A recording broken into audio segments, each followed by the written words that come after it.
sambil ngobrol begini kita harus jaga jarak. Iya kan? Maaf, Jaga jarak kita, ya kan? Kita nggak nyampe 1 meter nih. Standar WHO kita 1 meter.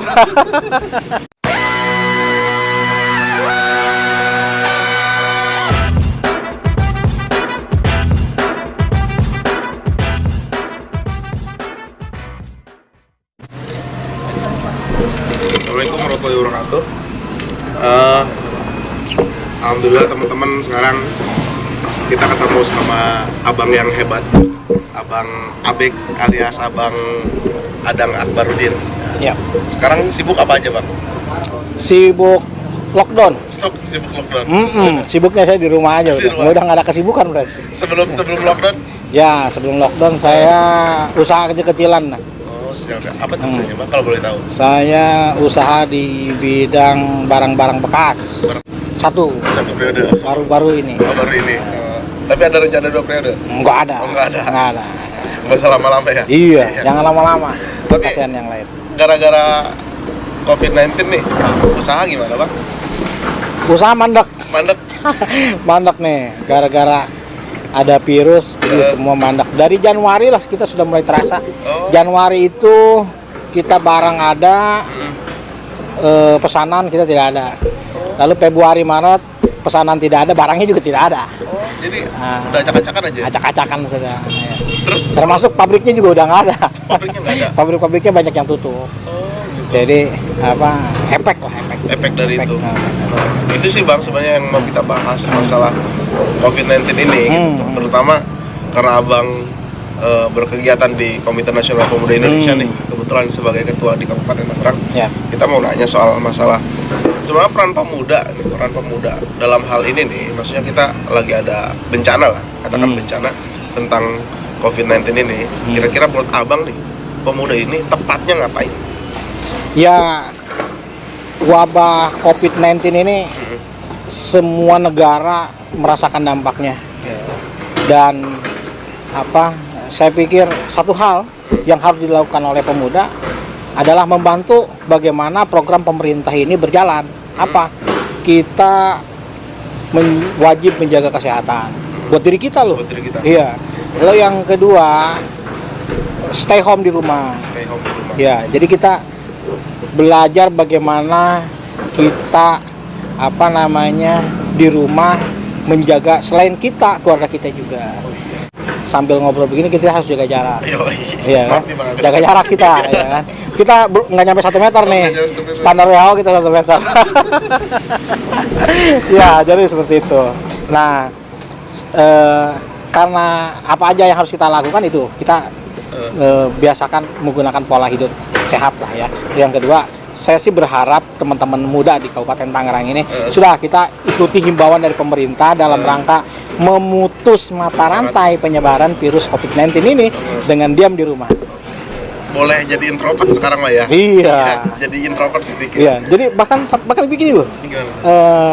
Ada anekdot bahwasanya negara ini di tahun ini diselamatkan oleh orang yang mager. Orang yang mager. Iya, benar. Saya mager banget orang. Iya, jadi negara ini dipahlawankannya oleh orang-orang yang mager. Orang yang mager ya. Iya. Jadi selamat negara ini. Iya sih, Bang. Emang kebanyakan ya pemuda sekarang kan bete nih di rumah gitu kan. Keluar. Orang-orang yang mager udah tetap aja stay di rumah. Kayak saya nyaman aja udah di rumah, yang penting punya kuota. Iya. Gitu doang sih. Nah, masalahnya adalah kuotanya ini. Gitu. Berarti di rumah bagaimana caranya kita harus produktif. Nah, begini. Wabah virus COVID-19 ini saya yakin semua sektor usaha, pemerintahan, pelayanan dan lain-lain ini kena dampak. Nah, bagaimana kita di rumah itu satu aman, kedua nyaman, yang ketiga semua kebutuhan kita terpenuhi.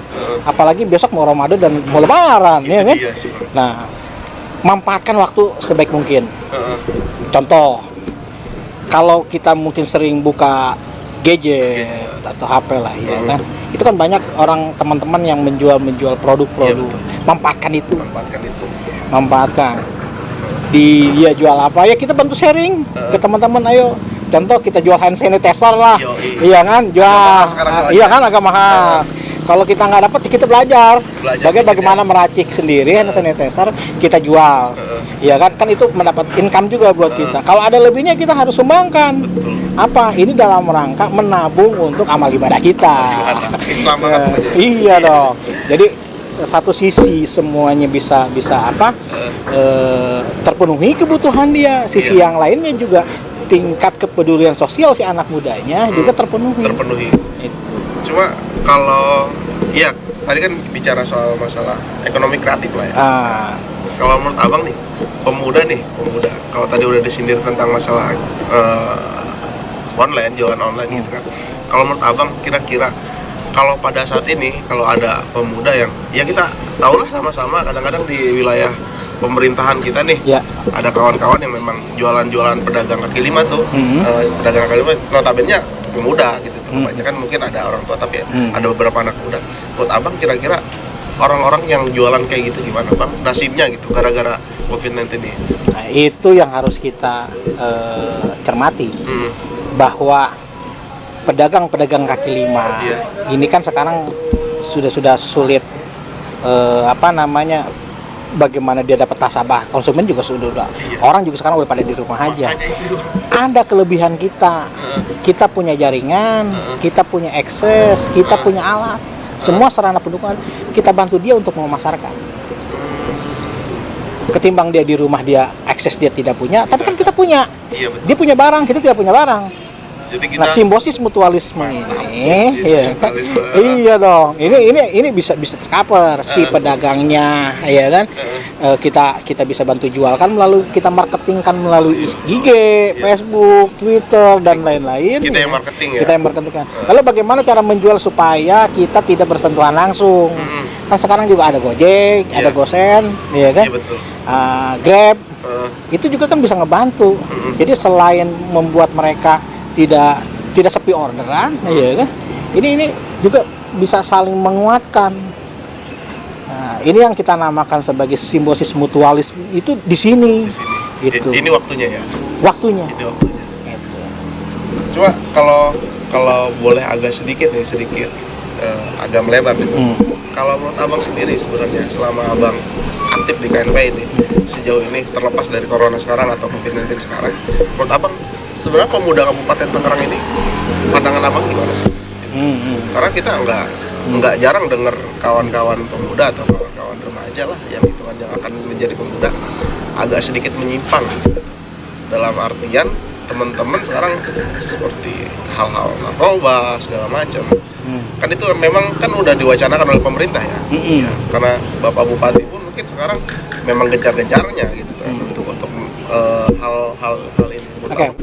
Menurut abang nih pandangan abang tentang pemuda hari ini Kabupaten Tangerang lah khususnya atau di Tangerang Raya khususnya, pandangan abang yang berkecimpung di sana gimana? Di mana itu? Di Tangerang. Gitu. Pandangan abang tentang pemuda hari ini gitu tuh. Khususnya di Kabupaten Tangerang itu gimana? Dalam hal masalah kepemudaannya. Oke. Kalau dalam hal kepemudaan khususnya di Kabupaten Tangerang ini saya melihat ada fenomena terbaru di mana sistem kepekaan dan kepedulian teman-teman pemuda sekarang semakin meningkat ketimbang tahun-tahun kemarin. Kenapa? Karena memang tadi kemajuan peradaban, ya kan, di era milenial ini, ya kan, semua keterbukaan, ya kan, komunikasi dan informasi serba terbuka, akses cepat, di mana di situ di Belaraja ada kecelakaan, di Ciputat sudah tahu, di Cisauk sudah tahu, di waktu yang sama, ya kan, mungkin yang membedakan hanya detik. Ya kan?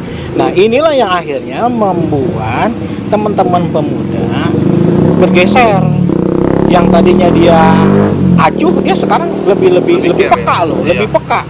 Kenapa lebih peka? Karena dia melihat kok begini dan dia bisa menyalurkan unek-uneknya loh. Apa? Dia bisa komentar. Oh iya betul. Langsung dia komentar. Apalagi sekarang pemerintah punya akses yang mudah ya. Akses mudah, ada IG, ada internetnya, ada Facebooknya, dan semua saya melihat hampir semua dinas juga memiliki itu. Karena selain itu memudahkan dia untuk memberikan informasi terhadap masyarakat, juga memudahkan dia menampung aspirasi juga dari masyarakat. Jadi selain memberikan informasi, dia menampung aspirasi. Cashbacknya seperti itu dan cepat. Ketimbang orang, ya saya mohon maaf, dari Kosambi datang ke, saya contoh ya, datang ke dinas ke Tiga Raksa, ya kan. Nah, kemana ke dinas pendudukan Cipi, datang ke sana dia mengeluh dan lain-lain, ya kan, dia nggak bisa marah-marah di situ, ya lebih baik dia marah-marahnya di rumah sambil itu itu satu. Atau yang kedua, yang positifnya kan sekarang online semua, bisa online, ya kan. Jadi cukup dengan di rumah saja mengurus perizinan atau mengurus apapun itu sudah dipermudah. Nah ini ya, akses informasi yang terbuka cepat, ini yang mengakibatkan pergeseran kepekaan sosial terhadap teman-teman pemuda. Akhirnya mereka peka. Nah ketika mereka peka, komentarnya dia sama, aspirasinya sama, perkataan sama, akhirnya mereka membuat sebuah koloni, bikin grup sendiri. Akhirnya di grup, nggak mungkin itu kalau sudah berkumpul-kumpul tidak ada nama, pasti dia akan membuat nama. Ada minimal forum lah ya. Ada forum, ada ikatan, ada keluarga, ada apa. Membuat akhirnya apa? Ketika visi yang sama, dia membuat sebuah organisasi. Seperti itu. Nah ini ada pergeseran baru. Jadi bukan hanya pergeseran terhadap kepekaan sosial, tapi juga ada juga tadi saya bilang ada pergeseran kepekaan terhadap kewirausahaannya. Ya kan? Jadi mereka tidak perlu bawa motor atau teriak-teriak SS, tidak perlu sekarang, ya kan? Ada marketing yang lebih mudah. Ada marketing yang lebih mudah. Tapi Bang, sebenarnya pemerintah itu mendukung nggak sih sama pemuda-pemuda yang milenial itu, yang kita bikin YouTube atau bikin podcast atau kita Instagram, ada ini nggak sih, ada jalan buat teman-teman berkarir di situ, khususnya di Kabupaten Tangerang? Oke, baik. Saya pikir begini, dimanapun itu sebagai amanat Undang-Undang Pemuda Nomor 40 Tahun 2009 bahwa adanya kepekaan pemerintah daerah wajib untuk mengakomodir kebutuhan kepemudaan. Dan saya melihat di Kabupaten Tangerang ini sudah dilakukan itu dan berusaha terus-menerus ditingkatkan pelayanan kebutuhan kepemudaannya, iya kan. Nah, kalau semuanya 100% tercover, saya yakin karena kenapa 29 kecamatan, lalu ditambah dengan pertumbuhan penduduk yang pesat, iya kan. Nah, baru di si A yang kita bantu ternyata si ini udah makin gede usianya, ya kan. Nah, ini bertahap dan bantuan ini saya pikir semua sudah diberikan oleh pemerintah daerah, ya kan, walaupun belum maksimal, ya kan. Proses menuju maksimal saya pikir sedang berjalan.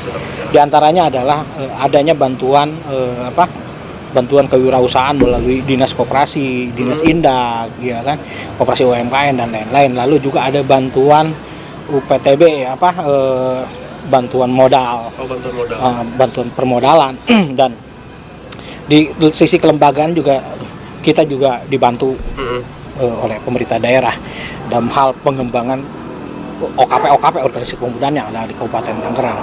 Lalu juga akses lain, ya kan. Nah, memang sekarang ini banyak kawan-kawan yang menuntut Perda Pemuda nih, ya kan. Perda Pemuda agar direalisasikan. Perda Pemuda itu sudah direalisasikan, sudah diketok palu oleh DPRD.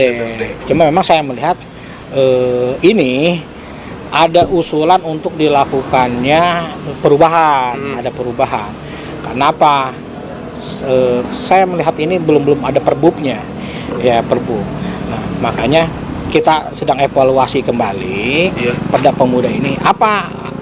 Kenapa nih kita butuh Perda Pemuda dalam rangka untuk penguatan pemberdayaan pemuda yang ada di Kabupaten Tangerang. Kita harus punya badan hukum, gitu. Nah, ketika sudah ada badan hukum, semua ada keterikatan. Pemerintah daerah terikat, wajib untuk melaksanakan capaian kebutuhan pemudanya, dan Tangerangnya, kabupatennya juga terikat, wajib untuk melaksanakan amanat dari Perda Kepemudaannya itu. Tapi kalau tadi kan Abang udah bilang ada dari bantuan dinas koperasi, modal segala macam, itu sudah berjalan? Sudah. Makanya banyak juga kan lembaga-lembaga kewirausahaan ya, kayak semisal Porsamik, Forum Usaha Mikro, ya kan.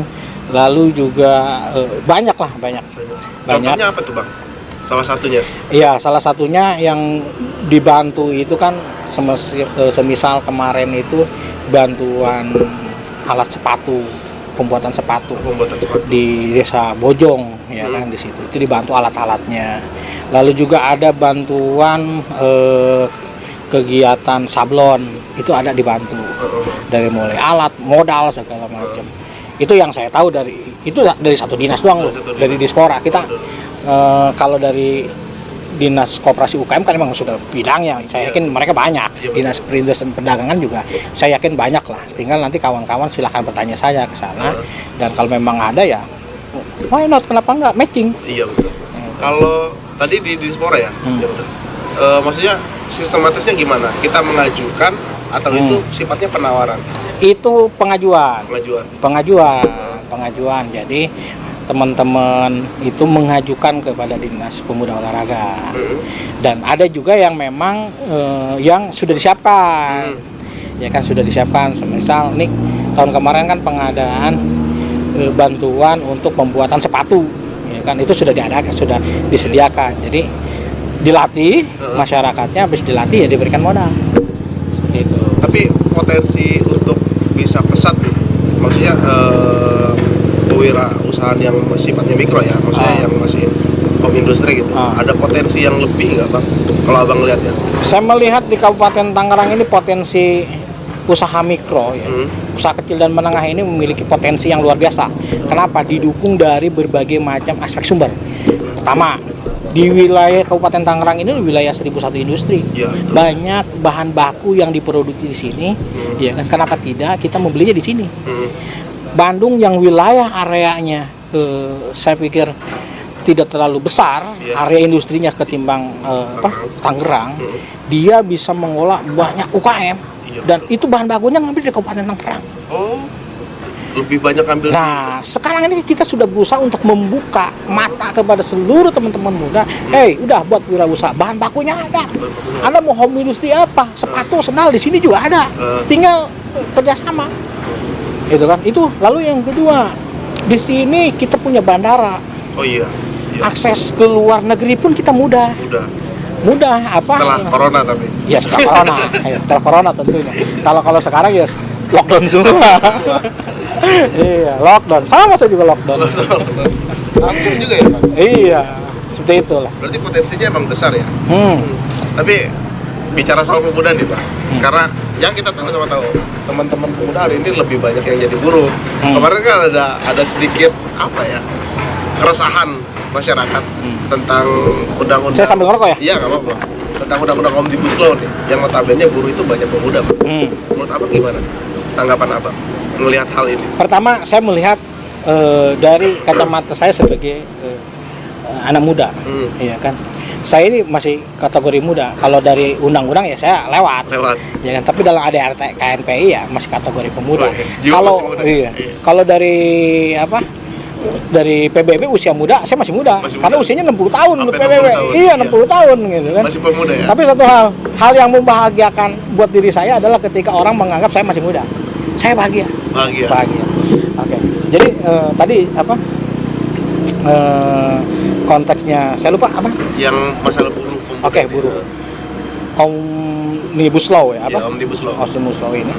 Ya, kita harus cerdas dalam hal menyikapi Omnibus Law. Ada yang diuntungkan, memang ada yang dirugikan. Nah, tapi saya membaca itu kebanyakannya kalau dalam hal sisi ketenaga kerjaannya memang ada hak-hak pekerja yang memang dirugikan. Dan ini saya melihat ini tidak boleh.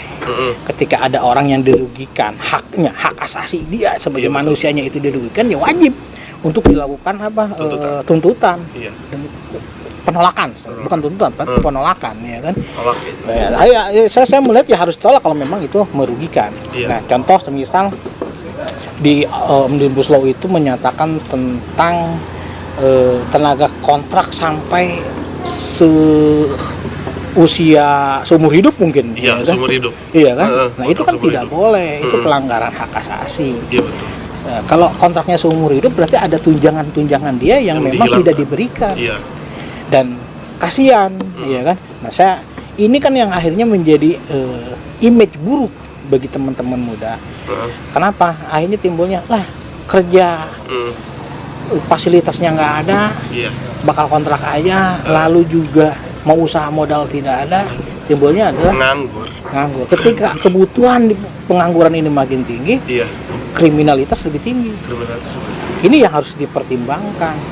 Kalau membuat sebuah aturan ya semua harus menguntungkan. Iya betul. Saya bukan membela hak-haknya sebagai seorang pekerja, ya, tapi juga harus semuanya adil dan merata. Iya. Tadi kita bilang simbiosis mutualis itu semua harus adil, ya kan.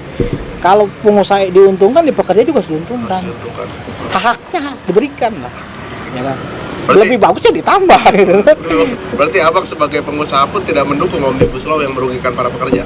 Saya tidak mendukung jika itu merugikan haknya. Saya sepakat itu. Kalau hadisnya gimana tuh Bang? Ada nggak? Abang kan suka ada aja tuh. Wah, saya nggak tahu itu hadisnya apa itu.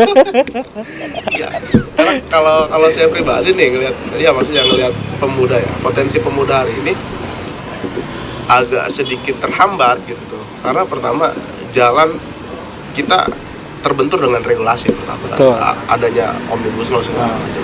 Wawasan kita, maksudnya gimana ya? Paradigma kita sekarang diatur gitu Pak. Diaturnya kenapa? Karena kebijakan publik seolah-olah diatur sama pemerintah. Bukan berarti saya menyalahkan pemerintah ya. Cuma ada hal lain yang memang seharusnya lebih terbuka gitu tuh. Kalau misalkan hal tersebut ditutup, akhirnya timbul kebingungan di tengah. Yang tentang apa? Yang apa? Tentang Omnibus Law ini. Gitu.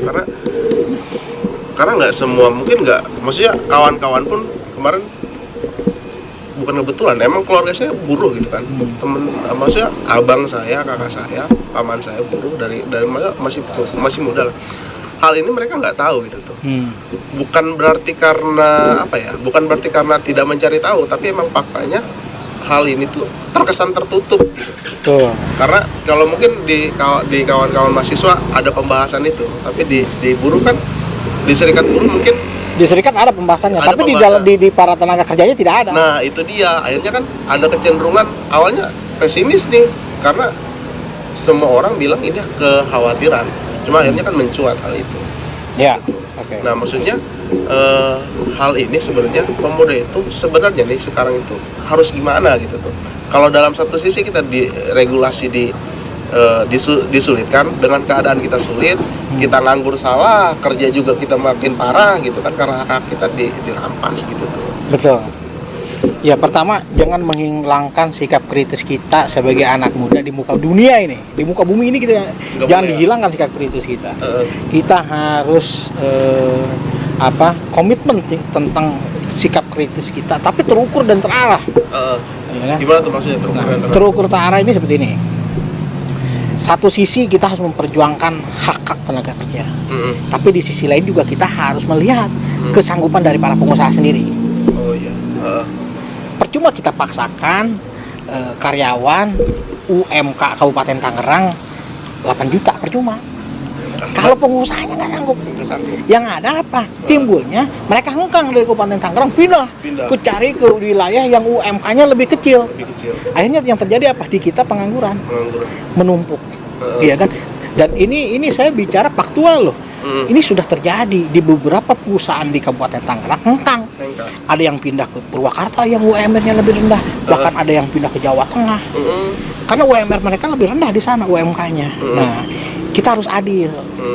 Saat itu yang saya anggap bahwa anak muda itu harus kritis, terukur, terarah, itu ya seperti itu, gitu kan. Nah, terukurnya ya yang pertama ya saya melihat ya karyawan juga harus aktif mencari informasi. Lalu juga aktif selain mencari informasi juga dia harus saling bertanya. Lalu juga dia harus koordinasi dengan serikat pekerja yang ada di perusahaannya, pengurus PUK-nya. Ya kan dia harus sering komunikasi, karena memang yang lebih intensif melakukan kajian-kajian tentang peraturan ketenagakerjaan itu biasanya dari kelompok-kelompok serikat. Nah, biasanya kelompok serikat memberikan sosialisasi dan pemahaman terhadap para karyawan. Mungkin ada yang terlewat. Nah, jadi ada yang tidak tahu. Nah, ini yang tidak tahu maupun yang tahu sebenarnya wajib dia untuk bertanya. Wajib juga dia untuk memahami, biar pengetahuan dia lebih dalam tentang rancangan undang-undang ketenagakerjaan atau yang kita sebut sekarang ini yang sedang ramai Omnibus Law ini. Iya. Dia harus pahami itu, dipelajarin. Jangan dari bahasa katanya. Bahasa dari kata-katanya bisa kurang bisa lebih. Iya. Tidak pas. Nggak pas, betul. Kurang dia merugikan, lebih akhirnya timbulnya apa? Dia sensitif, Iya, emosional, ya kan. Kadang berlebihan lah ya. Iya. Semua yang berlebihan itu kan tidak baik. Tidak baik. Kalau air diisi berlebihan juga luber, Luber, ya kan. iya. Kalau kurang nggak baik juga. Apa? Iya, nggak apa-apa. Jadi seperti itu. Apa ya? Berarti kalau bicara soal pemuda, abang mudanya gimana? Saya sekarang masih muda juga. Oh, masih muda. Usia saya ini besok September itu baru genap 35. 35. Besok genap. Nah, Tapi kelihatan lebih muda, Bang. kenapa? Kelihatan lebih muda, kayak 34 gitu. Ya karena memang segitu bawaannya. Segitu. Oke. Tadi gimana tadi saya lupa. Yang apa tuh? Tadi apa pertanyaannya? Waktu abang muda itu gimana? Oke. Saya muda ketika saya jadi mahasiswa. Ketika saya jadi mahasiswa ya saya sama apa yang Anda lakukan pada saat ini. Cuman kan zaman dahulu media sosial belum belum wah ya kan. Dulu itu ketika saya menjadi mahasiswa baru hanya sebatas HP Nokia 3310. 3310. Dan saya kuliah di Serang, yang ngetrend itu ya di sana XL. Hanya dua, XL bebas atau jempol. Kalau XL bebas kita bebas bicara. Bebas bicara. Jadi ngobrol, telepon. Kalau jempol ya 1000 SMS sehari. Gratis. Ya. Gila tuh. Jadi belum secanggih di era milenial inilah. Kalau saya melihat gerakannya ya hampir sama, tentu tapi pola gerakannya beda. Pola gerakannya beda. Beda di mana era now, all, dengan zaman now. Nah, gerakan zaman all itu lebih cenderung terorganisir dan dia masif. Terorganisir dan Masif. Jadi ketika dia ingin melakukan aksi, dia berkoordinasi dengan kampus-kampus yang ada di sekitar. Oke, respon dia koordinasi juga kampus yang ada satu provinsi. Jadi sekali bergerak itu banyak. Nah, sekarang pergerakan mahasiswanya lebih cenderung agresif, sedikit, ya kan? Spanduknya banyak dibentangin, ya kan? Nah, tapi terlalu banyak kelas fisik. Gimana tuh maksudnya? Kelas fisik itu ya chaos. Banyak chaos. Nah, ini yang akhirnya rame memang diramaikannya melalui media sosial. Ramainya nanti di berita. Nah, kalau zaman kemarin, zaman ramainya di saat kejadian. Di berita tidak ada. Itu aja perbedaannya. Tapi sama-sama bagus ya. Sama-sama bagus. Sama-sama memperjuangkan apa yang perlu diperjuangkan. Saya pikir perjuangan anak muda sekarang, mobil khususnya mahasiswa adalah memperjuangkan apa-apa yang memang kiranya apa yang diperjuangkan keinginan dari masyarakat. Dan mereka masih murni. Masih murni. Ya, tadi kalau dibandingkannya ya polanya saja, pola gerakannya yang beda. Gitu. Abang dulu di Himata, angkatan siapa, Bang? Saya angkatan pertama. Di Untirta. Oh, di Untirta. Kalau di Mata Bantennya ya saya angkatan saya di bawah Jariri. Di bawah Jariri. Di bawah Bang Jariri. Pak Jariri. Pada saat itu ketua Himata forumnya Haji Ade. Haji Ade. Ya, angkatan itu. Di Himata Untirta ketua. Himata Untirta saya belum pernah menjabat ketua. Oh, belum pernah. Ketuanya siapa dulu? Dulu itu Abdul Latif. Nah, yang sekarang jadi manajer area Astra Internasional di Timur Leste. Jauh ya? Jarang ketemu berarti? Jarang. Dia orang Jayanti. Ya. Tapi dulu aktif di gerakan ya? Siapanya? Abangnya? Ya, sama lah dengan teman-teman semua. Kalau ini Bang, kalau abang ngelihat Himata yang dulu nih sama Himata yang sekarang, apa tuh kira-kira? Kalau zaman dulu itu zaman saya ya, ya kita lebih banyak pada kajian. Karena apa? Karena kita minim tontonan. Kalau sekarang kan cukup menonton di HP, ya kan? ngobrol, Heeh. aksi. Iya betul. Kalau dulu itu kita nggak ada. Nggak ada. Berarti Dikaji dulu buat membuat agitasinya pun kira-kira begini ya dari anak bagaimana. Jadi kita membuat kajian itu lebih sering. berarti prosesnya lebih lama ya? Lebih lama dan kadang yang tadinya kita sepakat demonya hari Selasa gitu. Tapi pada saat tagline berbeda, demonya benar. Demonya benar maksudnya? Waktunya sama. Tapi gerbangnya beda. Oh, gerbangnya beda. Ya, kalau yang kelompok kita ada gerbangnya gerbang belah sono, ini belah sini. Gitu. hanya karena perbedaan apa? Perbedaan tuntutan.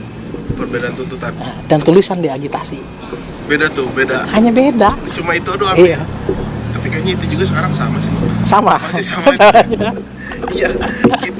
Karena kalau saya pribadi yang menilai maksudnya enggak nyalain juga sih. Iya. Karena mahasiswa kan butuh eksistensi juga kadang-kadang. Cuma memang ada permasalahan problemnya yang kayak gitu. Kadang-kadang beda gerbong itu tadi. Iya. Dan memang butuh ruang gerak. Maksudnya ruang gerak gimana? Mereka ini butuh ruang gerak. Ruang gerak ini begini. Dia melihat fenomena yang terjadi apalagi di IG, di berita, di Facebook, di media sosial ini. Karena kan mereka enak juga nih. Iya kan? Lalu karena dia merasa bahwa dia mahasiswa, dia lontarkan di komentar-komentarnya dengan pedas di kolom-kolom itu dan merasa itu belum tercukupi, mau tidak mau dia harus turun ke jalan. Berapapun jumlahnya dia turun ke jalan akhirnya. Nah, ya polanya memang seperti itu, iya kan. Nah, ini timbulnya apa? Gerakan yang pada saat ini dilakukan oleh teman mahasiswa ini terkotak-kotak. Terkotak-kotak, dia tidak bisa menjadi satu kotak atau satu visi.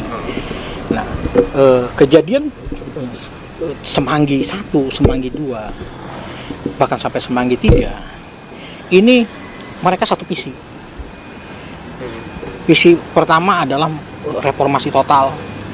Lalu terjadi menembakkan oleh sniper, ada yang meninggal mahasiswanya, ya kan? Wah, timbul masa yang akan lebih banyak lagi. Karena apa? Dalam rangka solidaritas mereka terhadap kawannya, teman-teman Trisakti yang tertembak di jembatan Semanggi, masa lebih banyak. Maka terjadilah Semanggi kedua, dibubarkan itu huru-hara. Bahkan terjadi lagi korban meninggal yang lebih banyak. Maka demonya makin lebih besar. Kaum muda masuk semua di situ, masyarakat masuk. Timbul pasukan terjadi.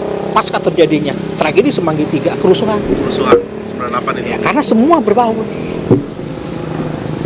Kalau menurut Abang masih relevan nggak gerakan gitu kita gunakan saat ini? Tidak relevan. Karena pertama, tidak perlu, kalau saya melihat tidak ada sistem yang memang belum ada sistem yang memang merugikan total masyarakat. Kalau dulu kan melengsarkan rejim 36 tahun. Iya. Kalau sekarang kan 5 tahun. 5 tahun. Iya. Anda nggak suka ya besok nggak usah dipilih. Iya. Tapi kalau kita nuntut kebijakannya gimana? Nah, kalau bicara untuk kebijakan itu ya tidak ada permasalahan. Itu kan bukan menurunkan, perubahan kebijakan. Cuma gerakannya aja yang udah nggak relevan. Ya bukan tidak relevan. Ya sekarang Anda melihat bahwa Anda mungkin merasakan sendirilah tentang gerakan mahasiswa, bagaimana sulitnya mengumpulkan mahasiswa. Iya sih, Bang. Hah? Iya, benar. Iya kan? Karena mereka orientasinya sekarang sudah individualis. Iya. Cukup dia menorehkan ke pemberontakan dia, kontradiktif dia dengan di media. Baik apa enggak? Semuanya baik. Semuanya baik. Daripada diam aja. Terakhir nih, Bang. Pesan Abang buat pemuda secara keseluruhan atau khususnya buat Kalimantan. Pemuda Kalimantan. Untuk pemuda dulu lah.